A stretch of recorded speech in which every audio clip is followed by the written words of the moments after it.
In late spring, the farmers surrounding me are prepping their fields for their summer crops. This is a field of budding corn. I'm doing the same with my pastures, my ponds.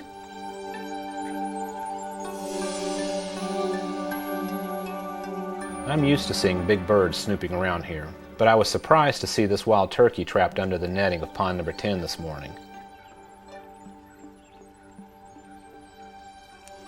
It's rare to see these elusive birds at all. He was likely in here to get some water, no damage. He does find his way out and races to catch up with his flock.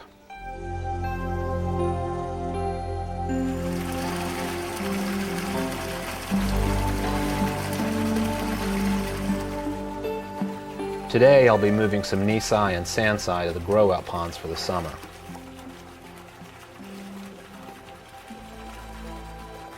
They've been here in filtered water since last October. These two females have just turned 24 months old. They were born here in the spring of 2004.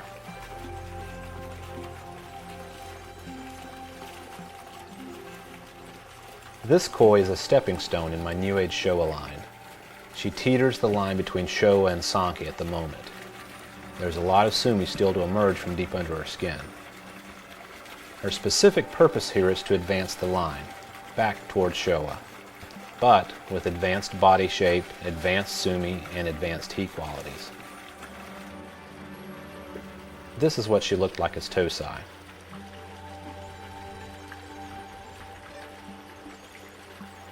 Notice how far the sumi travels down below the lateral line.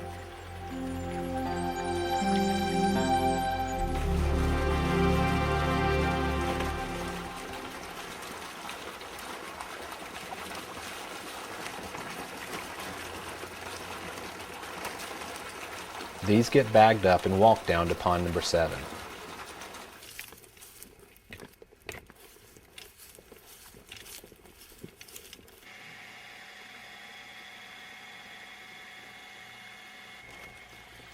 They'll live here until the end of October. The water temperatures between the filtered ponds and mud ponds here are about the same right now, and the pH is within a couple of points. I add some of the mud pond water to the bag though, so they can get a sample of what they're going into.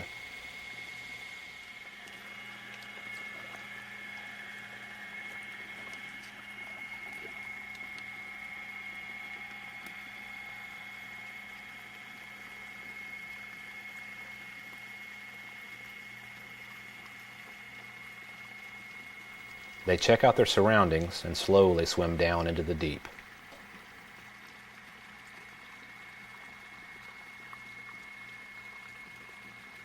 I go back up to the barn and continue my day.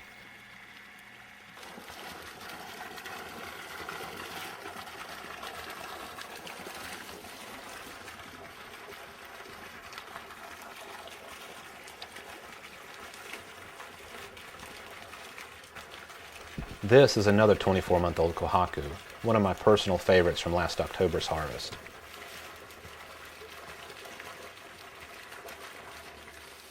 This is what she looked like as Tosai, or 12 months old.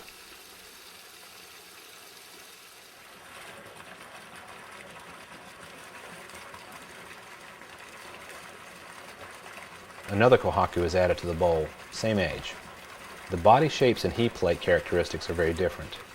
These are differences in lineages, characteristics passed down by the parents.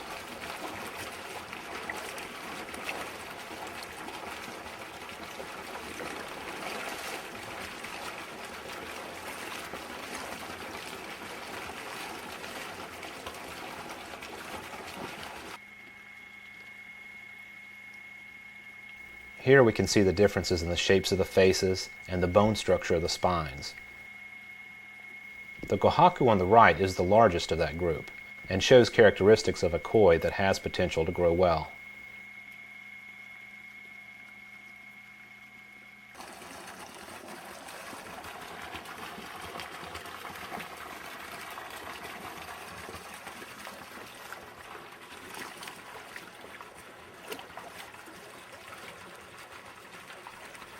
This is another stepping stone in my New Age Showa line.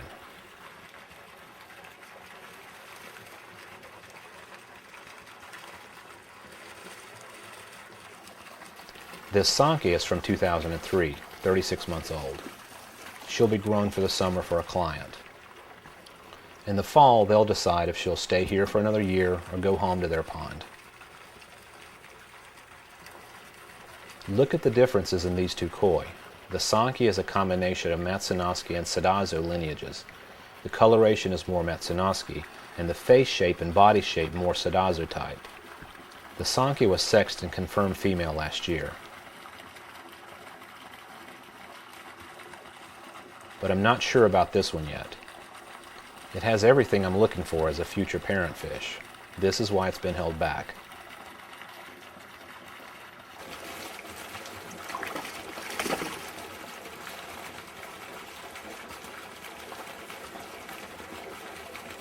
I check for sperm.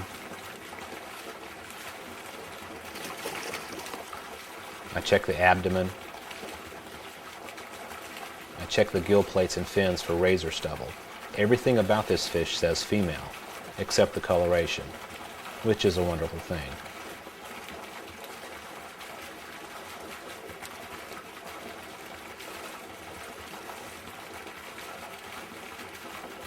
Here's a close look at the body shapes and youthful coloration.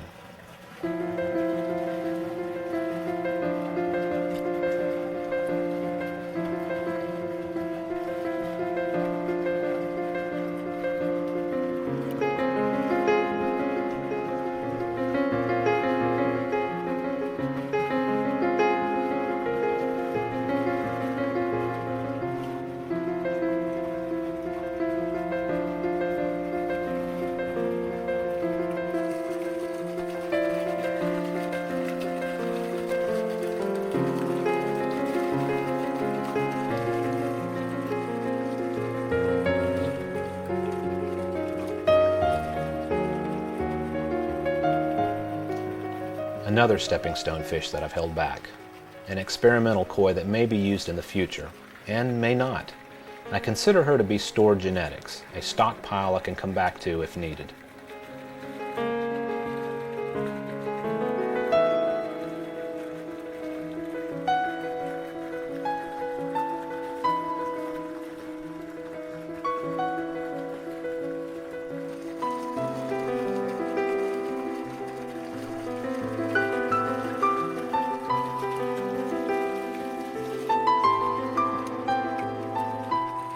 This is a 3-year-old sibling of the Sankey we looked at earlier.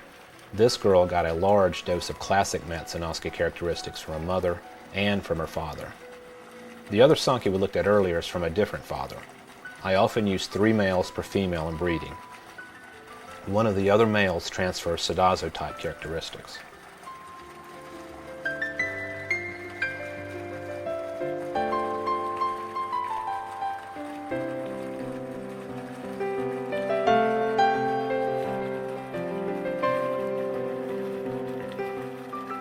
Here we can see the difference in size between Nisai and Sansai, 2 years old versus 3 years old.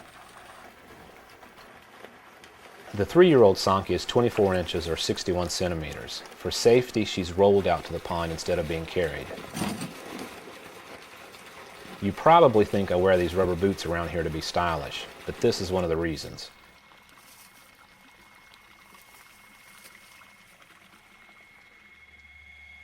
I just feel more comfortable being able to walk around anywhere I want, in the water, in the brush, or wherever. That was a black racer. Has an attitude, but non-poisonous. Likes to eat frogs.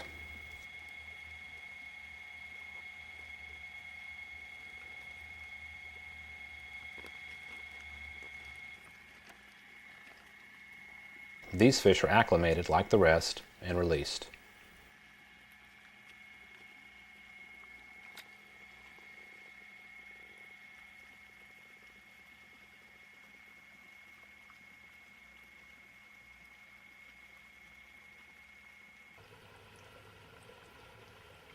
They'll spend the next few days exploring the details of their new summer ponds, learning the lay of the land and foraging through the weeds at the pond edges.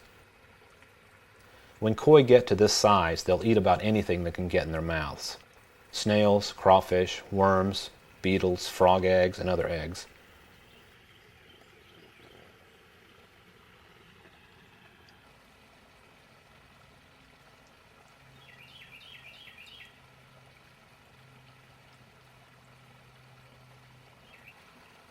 Rubbing against the weeds, the change in water chemistry from the filtered ponds to these earthen ponds, and the cool surface water in the mornings can be more than these girls can resist, and they will spawn or release their eggs. Without any male koi present. How scandalous is that? It's a real jab to the male ego to realize that we're only needed for fertilization.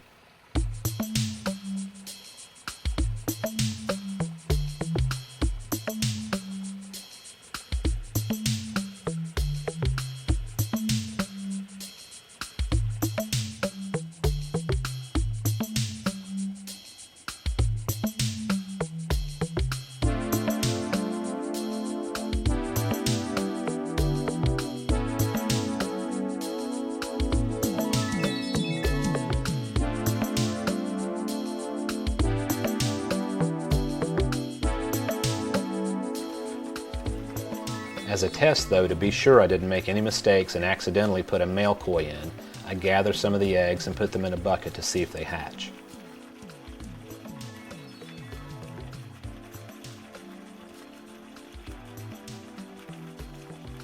The bucket test says we're clean, and the other eggs spread around the pond are all unfertilized.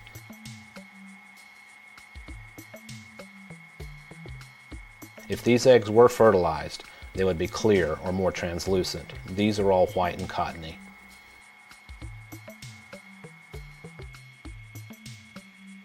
Some might think you'd want them to spawn, more koi, but that's not how high quality koi are produced. Also, the baby koi would put a huge load on the ecosystem of the grow-out ponds, which would cause the growth and development of the selected grow-out females to suffer.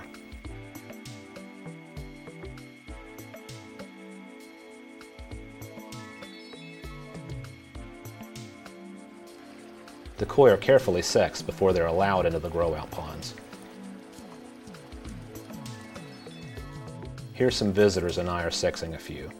This is another 3-year-old Sanke, a sibling of the others we looked at earlier. The body shape and coloration say male, but everything else says female. It is female. I'm going to check the sex of it. Okay. First we're going to check the gill plates as typical. And feel and see if they're soft or if they're rough.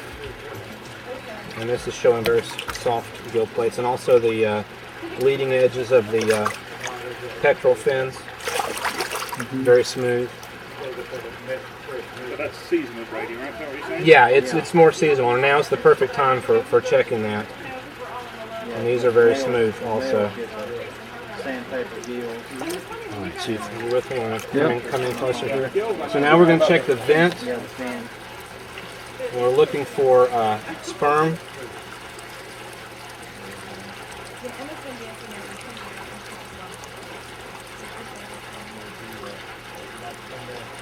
And this one's showing no sperm.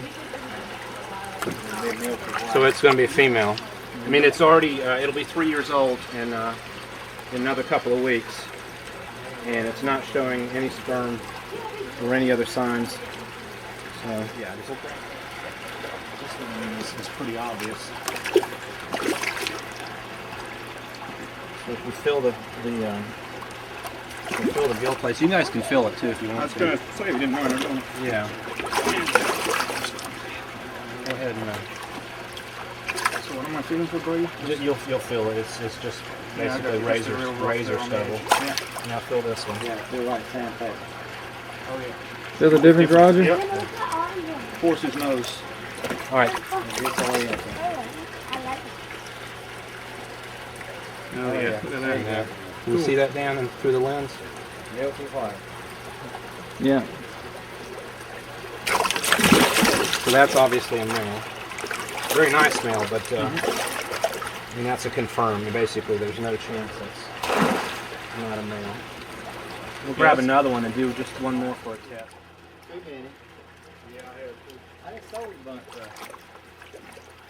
we had our crow sale a couple weeks ago, and I sold some. I had to go. Make room. Yeah, I have good. It was spring. Oh boy.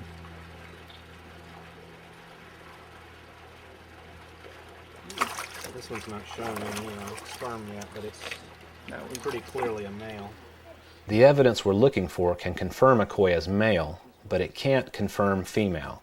Some Nisei koi can go undecided for another year until the sex is confirmed. Some, like this 24-month-old kohaku, just give the feeling that they're male or female. This one is female. Almost positive. The soft look of the beni, the soft look of the white, and the body shape are all telling.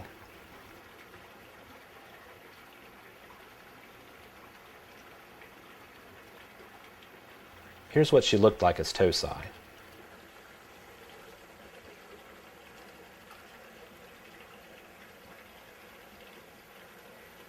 This one's a few weeks late going to the grow-out ponds because our owner and I weren't sure if she would be shipped to him now or grown here for another season. We decided to ship her in the fall.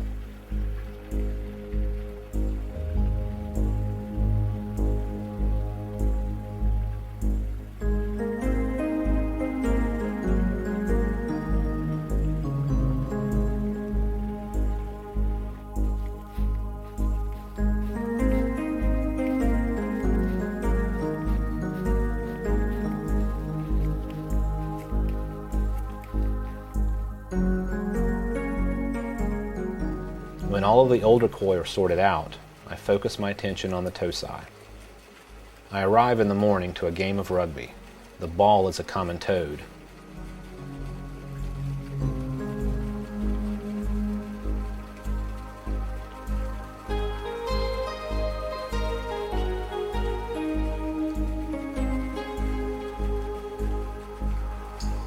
These Tosai play rough, but the toad was unharmed. It was netted out and hopped off to tell its friends about the game.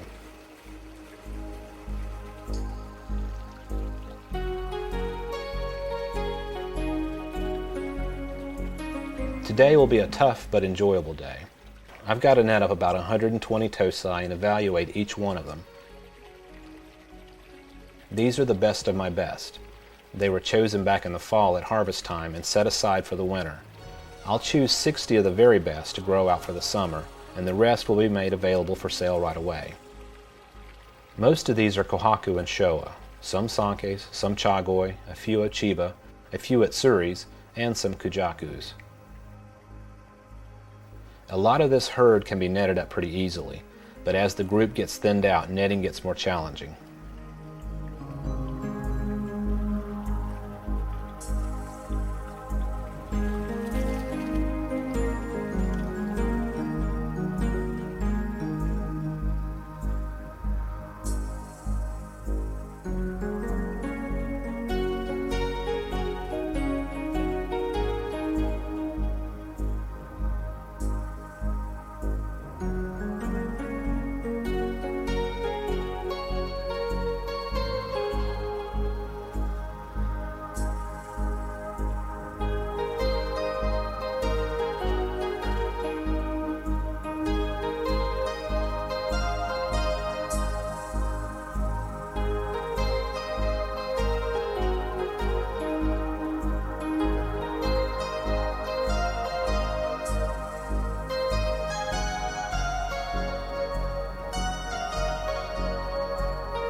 To avoid exhaustion and to avoid losing my temper or damaging the fish, I break out a large seine net to finish up the job. I don't use the seine from the beginning because I'm catching up my 120 very best Tosai. If I were to seine the whole group up, half of them would jump up and out like a popcorn popper out of control, and I'd have a huge disaster on my hands. I work slowly and methodically.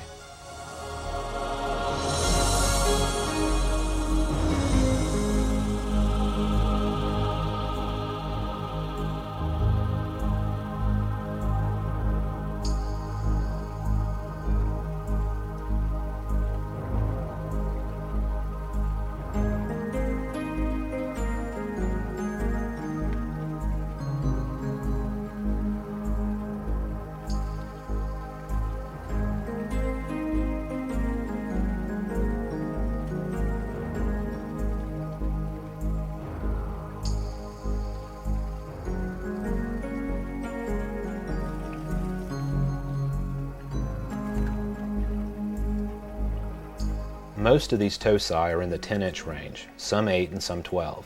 This will be a busy day. Which single one do you feel has the most potential?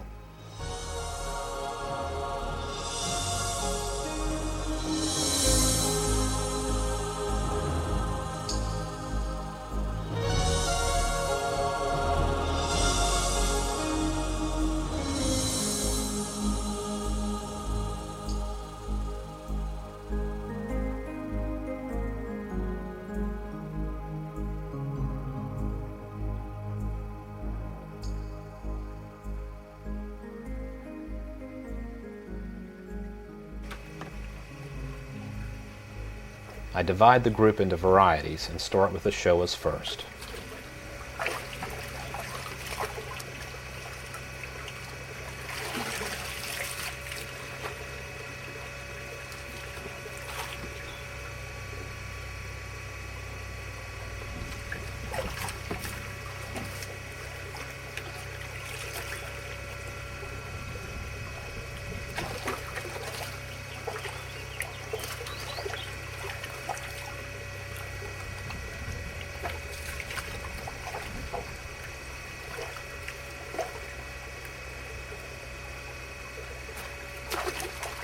Even among these best of last season, there are grades of good, even up to the very best single koi.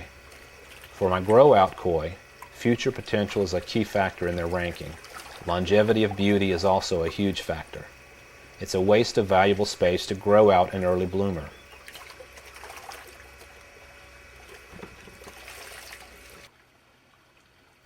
Look these over while I gather some more. Notice the subtle low-key coloration, the look of Showas for the future. The colors will mature later.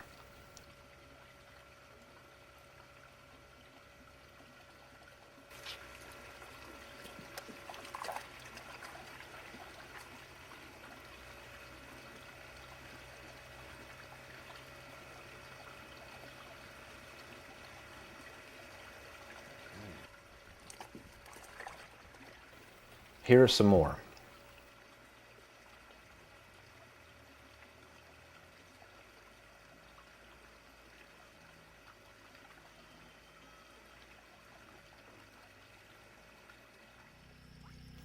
This is what these Showas looked like 11 months ago.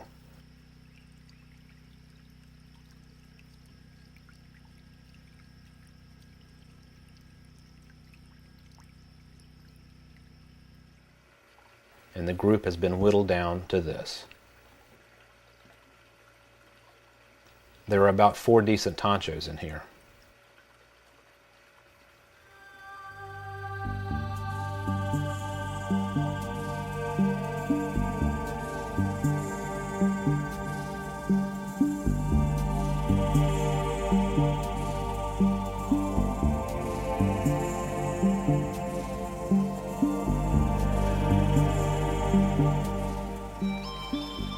These are some of my choices.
These young Showas will go through some dramatic changes over the next few months.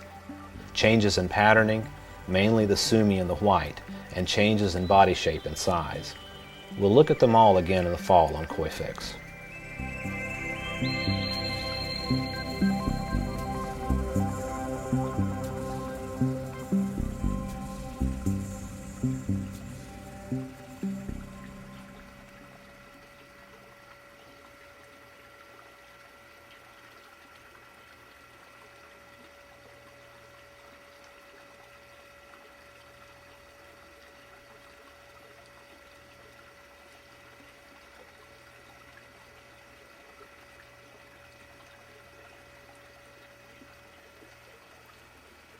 In the middle tub are ones that weren't chosen to grow out, and in the far tub are more that were chosen, but will go into a different grow out pond that will be harvested in late September rather than going to the end of October. Here's a closer look at them.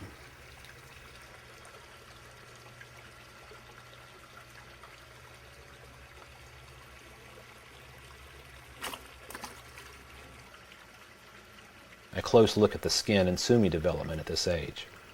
The sumi on this Showa will be a little heavy, and lacquery though. The sorted tubs are bagged up and walked down to the grow-out ponds.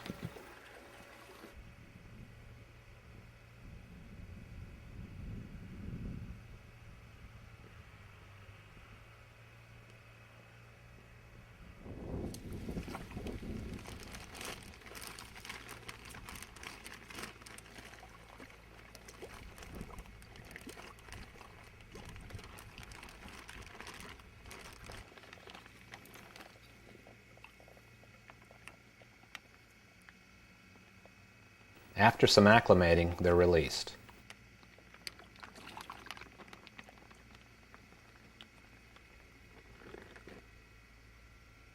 Notice that they stay in a group, and they don't just dart off, they calmly inspect their new surroundings, and the group swims off together.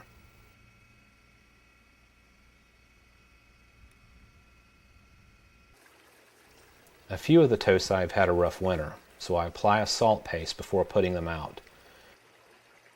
This isn't an infection. Notice it's not red or fleshy looking.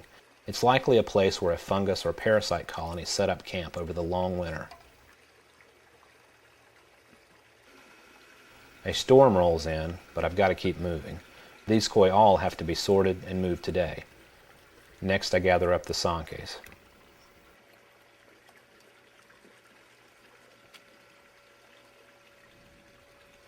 Sankes are a difficult koi to produce in any numbers, and I cull pretty ruthlessly, so not many were overwintered.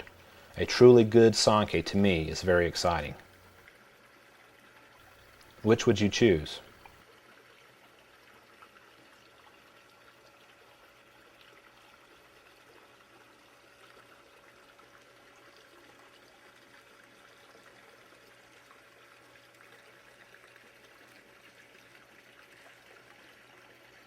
This Tancho Sanke is pretty nice. Notice the way the skin reflects light.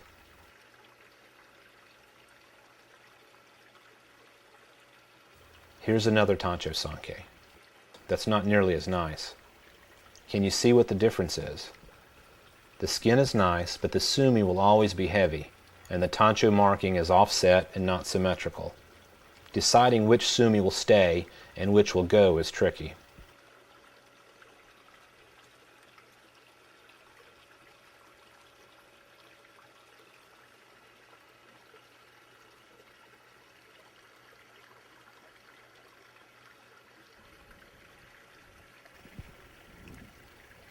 This one is the top of the group right now.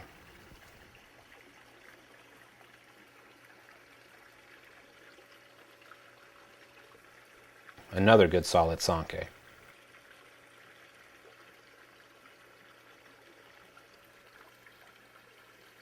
This is the largest of the group.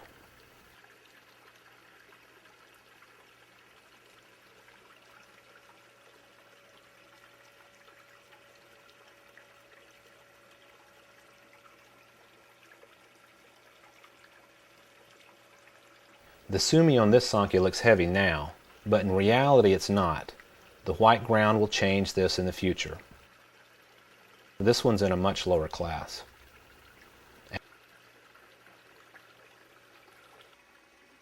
After the Sankes are sorted out, I move on to Kohakus. Which single one would you choose?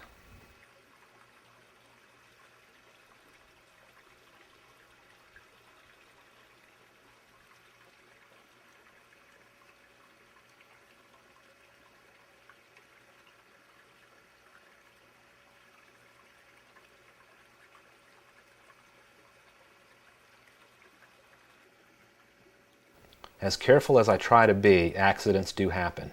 This one scraped its head. It looks like it was scraped earlier than today, though.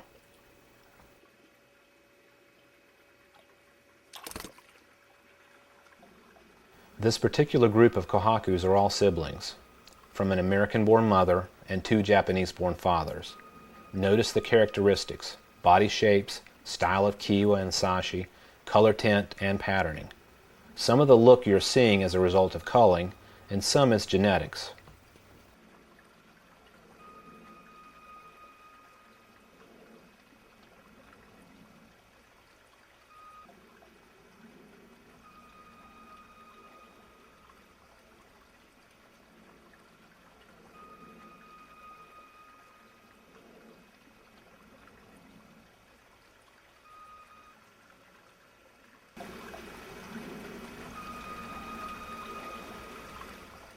My selections are bagged up and moved out.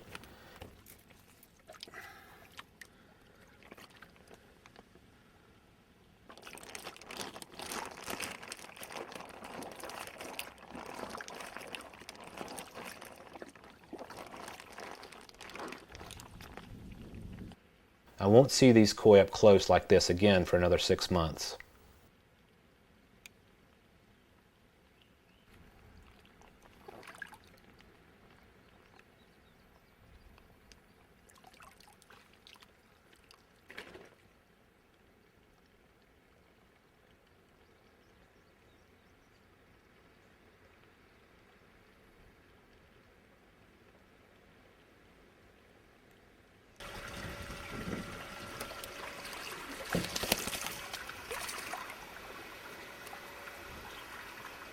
This is the Benigoi we looked at as a 2-month-old during the second cull of this group, in issue number 4 of Koi Fix. It'll be moved out for the summer too.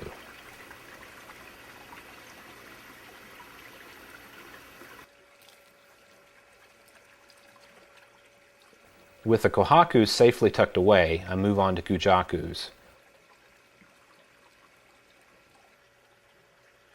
Gosanki is my primary focus here, but I do additional spawns each year.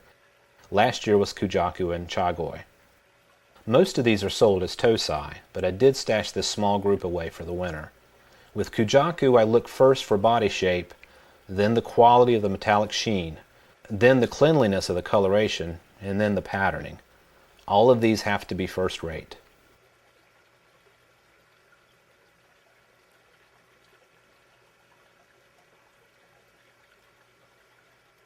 Of this group, I see 3 that I'll grow out.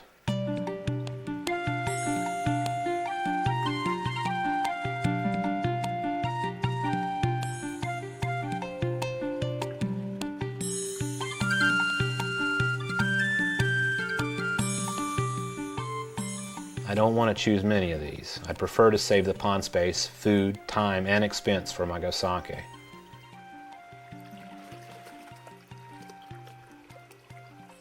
These are my choices.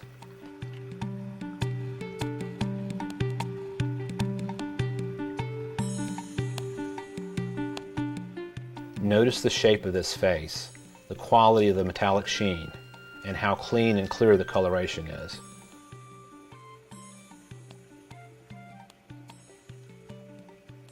The same with this one.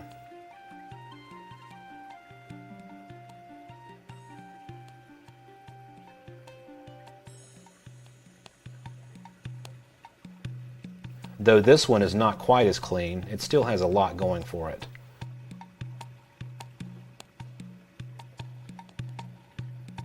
We'll see these again in a later episode of On the Farm in Carolina.